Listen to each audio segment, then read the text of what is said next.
बहुजन विकास आघाड़ी को आज तगड़ा झटका लगा है क्योंकि 4 बार लगातार नगर सेवक रह चुके महेश पाटिल ने पाला बदलते हुए भारतीय जनता पार्टी की सदस्यता ग्रहण कर ली। दोस्तों, अब मेरे साथ में है महेश पाटिल जी और उनसे हम जानने की कोशिश करेंगे कि आखिर पाला बदलने का मुख्य कारण क्या था। तो बने रहिए और देखते रहिए रियल न्यूज़ नेटवर्क। सर नमस्कार। नमस्कार। 4 बार नगर सेवक रह चुके और फिर पाला बदलना क्यों? 20 साल तक बहुजन विकास आघाड़ी में जो काम चल रहा था, हितेंद्र ठाकुर जी के नेतृत्व में हम उसके साथ थे, अच्छे काम किए। लेकिन अभी ये 5 साल जब ये प्रशासकीय राजवट आई है, उसमें किसी का अंकुश ही नहीं रहा किसी पे, और कोई काम करने के मतलब किसी ने काम ये 5 साल में लोगों को काम ही नहीं दिया। और मैंने देखा कि अभी सेंट्रल में मोदी जी के नेतृत्व में काफ़ी अच्छा काम चल रहा है। महाराष्ट्र में देवेंद्र जी फडणवीस साहब हैं, वो अच्छी तरीके से काम कर रहे हैं।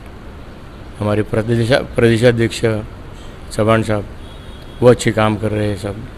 और अभी लोगों ने जिनको चुन के दिया है ये विधानसभा में, वो नेहा दुबे मैडम और राजन नाइक साहब। तो मैंने सोचा कि अभी सेंट्रल स्टेट गवर्नमेंट फंडिंग वहीं से आती है जी बिल्कुल, और इनके साथ काम करेंगे तो विरार शहर को कुछ दे सकते हैं हम लोग। बिल्कुल। हाँ, आप नगर सेवक रह चुके हैं, यहाँ की हालात भी आप जानते हैं, यहाँ की जन समस्याएं हैं वो भी कम नहीं है।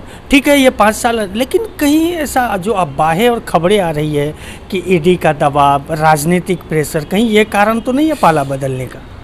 मेरा ईडी से कुछ लेना देना है ही नहीं। 35 साल में कोई मेरे ऊपर उंगली नहीं कर सकता, तो इसलिए ईडी का मेरा कुछ संबंध ही नहीं है। क्या सोच रखते बीजेपी ज्वाइन करने के बाद, किस तरह से काम करना चाहेंगे इस एरिया में? मूलभूत समस्याओं की बात मैं कर रहा हूँ। रोड्स है, ड्रेन सिस्टम है, एसटीपी है, ओवर ब्रिज है, जो पूरी रिंग रूट है, इसके बहुत टाइम से ये चल रहा है, लेकिन उसमें अभी किसी को मतलब फाइनलाइज नहीं हुआ था। और अभी ये विधान मतलब गए महीने में ही, या लास्ट वीक ही समझो आप, लास्ट वीक 4 ब्रिज मेरे ख्याल से अभी सैंक्शन हो गए। तो इस तरीके से एक चीज़ उसके पीछे कोई बराबर उसको ट्रैक देगा तो अच्छी तरह से ये काम हो सकेगा।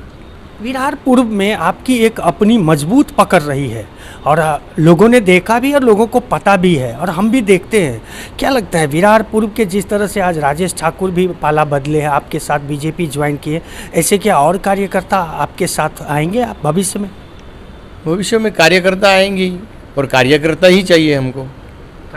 हम कार्यकर्ता के साथ रहे हैं। आज 35 साल कार्यकर्ता को छोड़ के हम कोई नेता बने ही नहीं।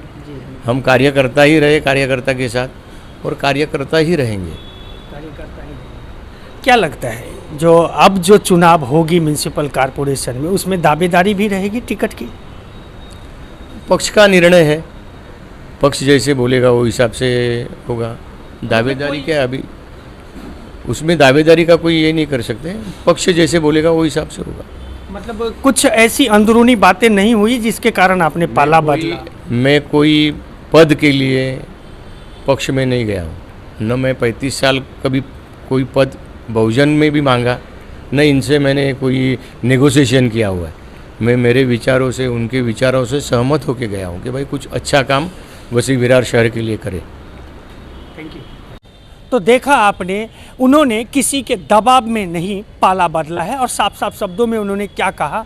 दोस्तों, इसी तरह की खबरों के लिए रियल न्यूज़ नेटवर्क को लाइक, सब्सक्राइब और शेयर करना ना भूलें।